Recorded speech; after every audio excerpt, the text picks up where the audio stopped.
수달둥둥. 구독과 좋아요는 수달둥둥에게 많은 힘이 됩니다. 구독은 무료입니다. 일본이 본인들이 개발한 최첨단 기술의 가치를 알아보지 못하고 헐값에 넘겼다가 안목 있는 한국 기업에서 투자하고 대박을 쳐 일본이 배아파하고 있습니다. 그 이유와 그에 분개하는 일본 네티즌들의 반응까지 전달해드립니다. 최근 SK텔레콤 주가가 계속 오르고 있습니다. 정말 오랜만에 52주 신고가를 경신하여 시가총액 20조 원을 처음으로 돌파했는데요. 이렇게 주가가 오르는 배경 중 하나에는 미래를 내다본 SK텔레콤의 똑똑한 투자가 있었습니다. 얼마 전 8월 21일 이스라엘 의료장비 기술 기업인 나녹스가 미국 나스닥에 상장했는데요. 상장 첫날에 20% 상승이라는 대성공을 거두었습니다.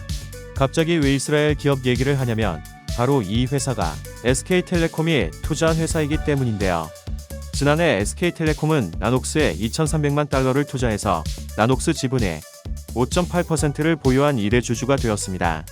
특히 SK텔레콤은 단순 재무적 투자자가 아닌 전략적 투자자로 나녹스의 경영에 적극적으로 참여하며 한국 내 생산기지 설립 및 해외 시장 개척 등 신규 사업 기회 발굴에 적극 나선다는데요. 여기까지만 들으면 SK텔레콤에서 이스라엘 기업에 투자해서 성공했구나 정도만 생각할 수 있을 거예요. 하지만 결과도 결과지만 성공 배경에 주목할 필요가 있습니다. 왜냐하면 이스라엘 기업을 나스닥 상장에 성공시킨 원천 기술이 바로 일본에서 개발했다가 표에 뱉은 기술이기 때문인데요.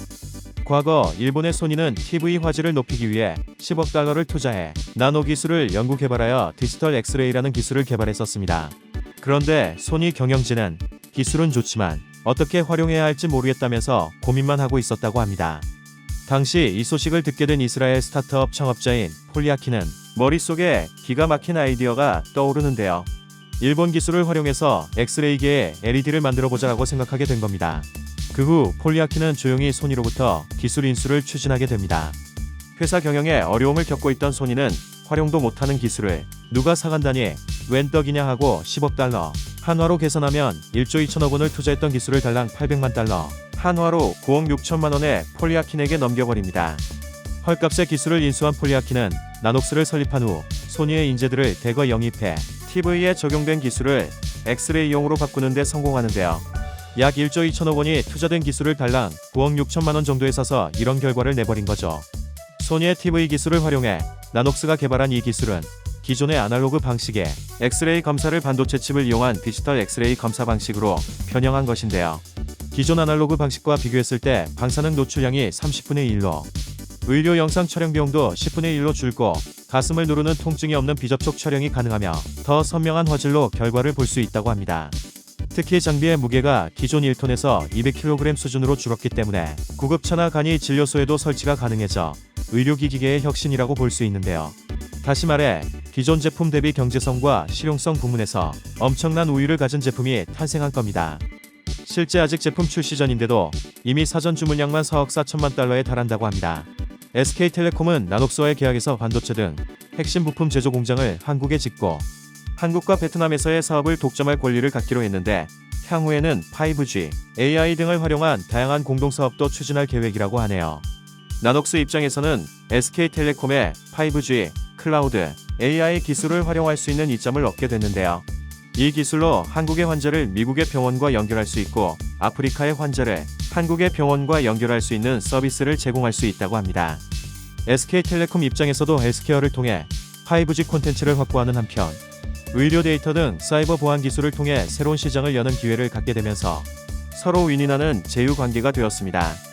이렇게 우리나라와 이스라엘의 기업이 승승장구하고 있는데 정작 기술 개발자인 일본은 닥쳤던 게 신세가 되어버렸습니다. 현재 이 사실을 접한 일본 네티즌들은 배알이 꼴려 대부분 부정적이거나 비꼬는 반응을 보였는데요. 그중 일부를 소개하자면 흉내를 내는 것은 나쁜 일이 아니다. 단, 원래 제품을 능가하는 뭔가가 있어야지. 재탕작종에 불과하다. 새로운 가치를 간파하고 만들어 온 것이 소니이며 일본 기업이다.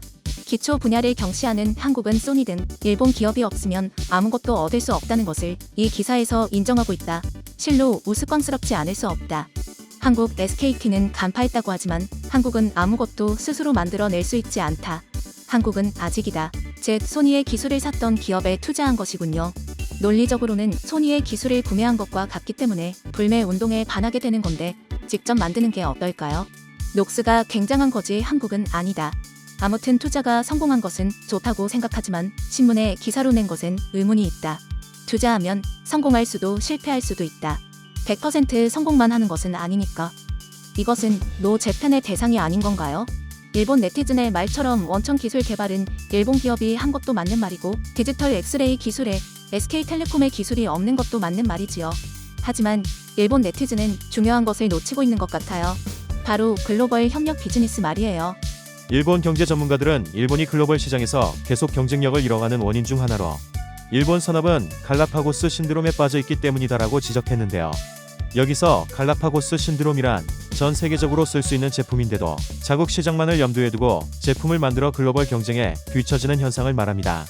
일본은 기술은 있었으나 기술을 활용할 수 있는 시야가 자국 시장에만 한정되어 있어 이번 일처럼 기술의 가치를 알아보지 못하고 닥쳤던 게 신세가 된 거죠. 일본이 앞으로도 갈라파고스 신드롬에서 벗어나지 못한다면 세계 시장에서 더 살아남지 못하게 될 것 같은데요. 마지막으로 나녹스의 창업자이자 CEO인 폴리아킨의 말로 마무리하겠습니다. 이스라엘인의 DNA는 0을 100으로 만들고 한국인의 DNA는 100을 1000으로 만듭니다. 지금까지 시사와 지식을 쉽게 알려드리는 수달둥둥이었고요. 영상이 마음에 드셨다면 구독과 좋아요, 알림 설정 부탁드립니다. 구독은 무료입니다. 감사합니다.